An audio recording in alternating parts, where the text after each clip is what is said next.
अच्छा, इस वक्त हमारे साथ गोवा के मुख्यमंत्री प्रमोद सावंत जी वो जुड़ चुके हैं। सावंत साहब, आपका बहुत स्वागत है इंडिया टीवी पर। हमने आज एग्जिट पोल में आज फैसला किया कि दो अलग अलग एजेंसीज के हम एग्जिट पोल दिखाएं, क्योंकि कई बार जो है वेरिएशन देखने को मिलता है। हमने कहा हम दो एजेंसीज से अलग अलग डेटा लेंगे। तो अभी हमने पहला एग्जिट पोल दिखाया है, CNX है, भावेश झा ने यह सर्वे किया है, वो भी यहां पर स्टूडियो में है।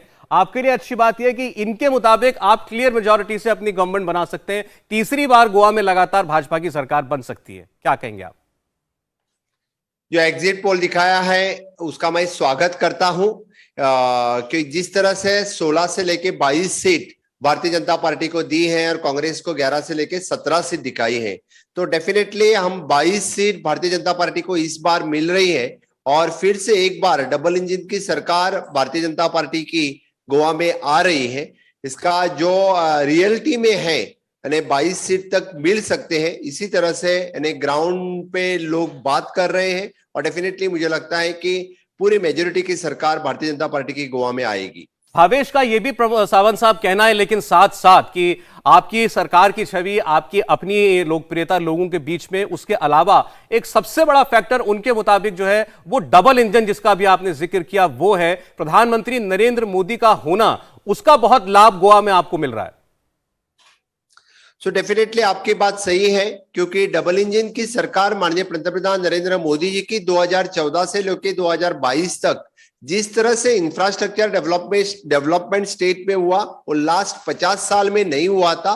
वही इंफ्रास्ट्रक्चर डेवलपमेंट, चाहे वो रोड इंफ्रास्ट्रक्चर हो, चाहे टूरिज्म इंफ्रास्ट्रक्चर हो, हेल्थ इंफ्रास्ट्रक्चर हो, एजुकेशन इंफ्रास्ट्रक्चर हो, इसमें हम इंफ्रास्ट्रक्चर और ह्यूमन डेवलपमेंट कर सके, उसका फायदा माननीय मोदी जी का केंद्रीय नेतृत्व का फायदा हमें गोवा में मिला है। तो उसी के लिए मैं बोलता हूं कि डबल इंजन की सरकार लोग फिर से वापस लाएंगे। अच्छा, ये बताइए, लेकिन इन्होंने जो डेटा दिया है वो दिया है 16 से 22 में तो चलिए कोई दिक्कत नहीं आपको। अब अगर ये 16 रह जाती है तो अभी आपने जिक्र किया था कि मोदी जी का क्या फायदा होता है, 16 अगर आ गई तो फिर अमित शाह जी की जरूरत पड़ेगी गोवा में आपको।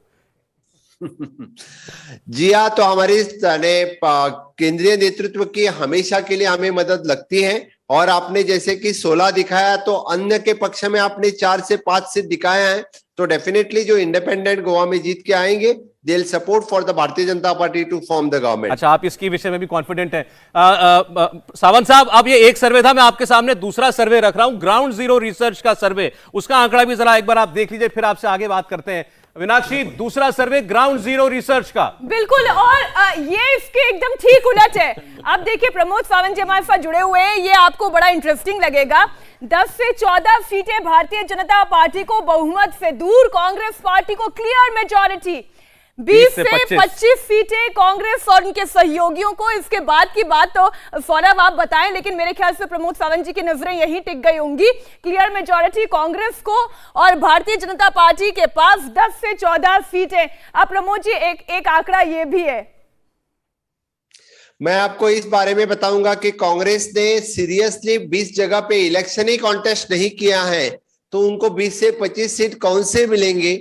आपने रियलिटी में गोवा में इलेक्शन देखा होगा तो कांग्रेस सीरियसली इलेक्शन कॉन्टेस्ट कर रही थी 15 सीटों पे।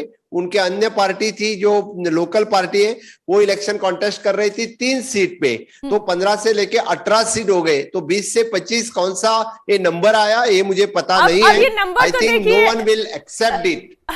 प्रमोद जी, अब देखिए, जिन्होंने ये डेटा कलेक्शन किया है वही समझा पाएंगे। शशि जी, एक सर्वे ये कहता है क्लियर मेजॉरिटी की बीजेपी की सरकार बन रही है और दूसरा ठीक इससे उलट, ये 10 से 14 सीट इतनी कम क्यों? देखिए, यहाँ 3-4 इंपॉर्टेंट पॉइंट थे। जी, गोवा में 3-4 इंपॉर्टेंट पॉइंट थे, आपको समझना होगा। एक तो south Goa, north Goa. South Goa में बीजेपी बहुत ही कमजोर चुनाव लड़ रही थी और दूसरा बहुत बड़ा एस्पेक्ट ये था कि बीजेपी के जो टिकट बांटे गए थे, जो भी कैंडिडेट देखिए, मैक्सिमम एमएलए थे, सिटिंग एमएलए थे और कुछ तो कांग्रेस से ही आके चुनाव लड़ रहे थे। मतलब आप ये कह रहे हैं एंटी इनकम्बेंसी उनके साथ चल रही थी? हाँ, एंटी इनकम्बेंसी चल रही थी। आप यहां तक कि देखेंगे कि जैसे पणजी की सीट है, उत्पल परिकर जी के पुत्र लड़ रहे थे, वहां इंडिपेंडेंट और बीजेपी मुकाबला है। सरजी की जो सीट है, सरजी की सीट पर मैं बोल्ड प्रेडिक्शन करना चाहूंगा कि अगर उस सीट में एमजीपी को अगर 3 से 4 हजार वोट आता है तो सरजी की सीट भी फंसी हुई है। आपकी भी सीट फंसी हुई है, तो बहुत बड़ी बात। एमजीपी को वहां अगर 3 से 4 हजार का वोट आता है। आपने अब ऐसा बोल दिया है तो मुझे सवाल पूछना पड़ेगा। प्रमोद जी, देखिए, वो तो आपकी सीट भी फंसी हुई बता रहे हैं। उसको कहो कि डोंट वरी, मेरी सीट मैं आराम से निकाल रहे हैं। 4 से 5,000 मार्जिन से भारतीय जनता पार्टी की सीट साकली से जो मेरी है वो मैं निकाल रहे हैं, हम जीत रहे हैं आराम से।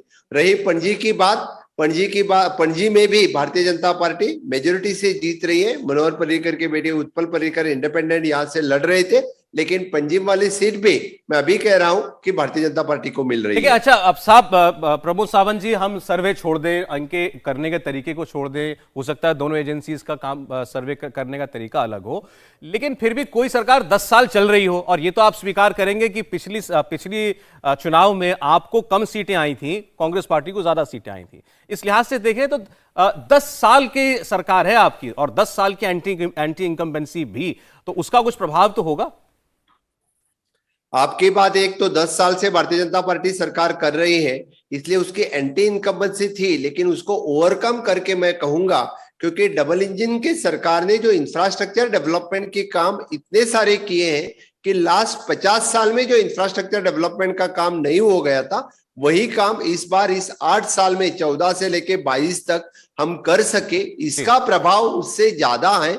इसीलिए फॉर दिस इंफ्रास्ट्रक्चर डेवलपमेंट, और माननीय मोदी जी ने जैसे कि आत्मनिर्भर भारत ये स्कीम लॉन्च की, उसका अच्छी तरह से इंप्लीमेंट हमने स्वयंपूर्ण गोवा, सेल्फ रिलायंट गोवा में किया, उसका फायदा भारतीय जनता पार्टी को मिलेगा। आई एम श्योर, देखिए कोई भी सरकार होती है, उसने काम किए होते हैं और उनका प्रचार भी किया जाता है, आप भी अपने काम बता रहे हैं। लेकिन एक बात मैं आपसे अभी आपका ये पॉलिटिकल एनालिसिस जानना चाहता हूं। आप इस बात को स्वीकार करते हैं कि इस बार गोवा में मल्टी कॉर्नर फाइट का शायद फायदा आपको मिल गया?